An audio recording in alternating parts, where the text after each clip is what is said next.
بسم اللہ الرحمن الرحیم۔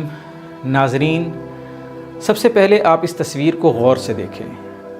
آج میرا مخاطب دریائے سوات کے ٹیلے پر کھڑی یہ لاشیں ہیں یا اسی بے بسی کا سراپا مجسم نمونہ میرے ملک کا تعفن زدہ نظام؟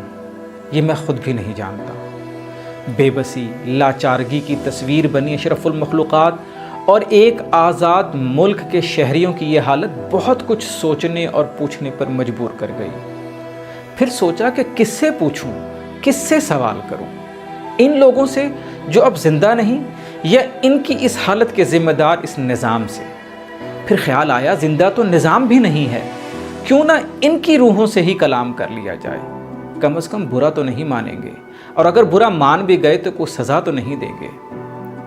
تو اے روحو، سب سے پہلے یہ بتاؤ کہ ایسے گھٹن کے ماحول میں جب سانس لینا عذاب ہے، تمہیں کس نے حق دیا کہ اپنی خوشی کے لمحے تلاش کرو؟ خدا کی زمین پر فطرت کے مزے لینے نکلو، بچوں کو پاکستان کا سوئٹزرلینڈ دکھانے نکل پڑو۔ چلو، اگر نکل ہی آئے تھے تو خیال کر لیتے، کچھ سال پہلے کوہستان میں پھنسے جوانوں کی ویڈیو دیکھ لیتے، ہنزا میں مدد کی دہائی دیتی خاتون کو سن لیتے۔ اچھا چلو یہ نہیں دیکھا تو راستے میں دکانوں اور گھروں پر کھڑے سیکیورٹی گارڈز بھی تمہیں نظر نہیں آئے؟ امیروں کی چھتوں پر لگی بڑی بڑی سولر پلیٹوں پر بھی تمہاری نظر نہیں پڑی؟ اچھا کوئی پرائیویٹ ہسپتال تو ضرور دیکھا ہوگا؟ ارے بھاری بھرکم فیسوں والے پرائیویٹ سکول سے تو واقف ہی ہوگے نا؟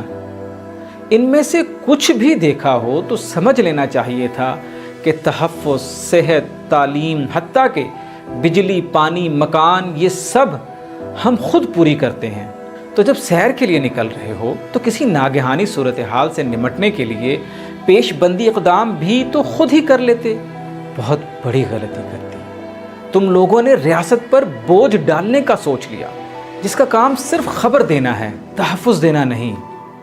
اگر یہ غلطی نہ کی ہوتی تو یقیناً تم اپنے ساتھ لائف جیکٹ، ایمرجنسی بوٹ، رسے اور وہ سی ایم کے پی نے کیا کہا، تمبو، ہاں تمبو ضرور لے کر جاتے۔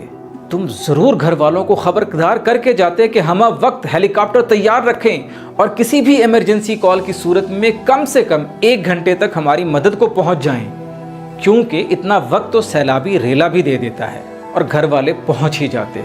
ریاست تو 5 گھنٹے میں بھی نہیں پہنچی۔ تم نے ایسا کچھ کیوں نہیں کیا؟ کیا کہا؟ انتظامیہ؟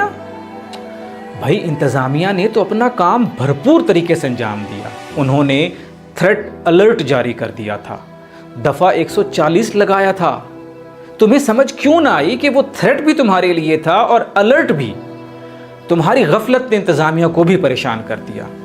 اب دیکھو، انتظامیہ کمال جانفشانی، ذمہ داری، ہنرمندی اور سرکاری وسائل کو تم پر نچھاور کر کے تمہاری لاشیں اکٹھی کر رہی ہے۔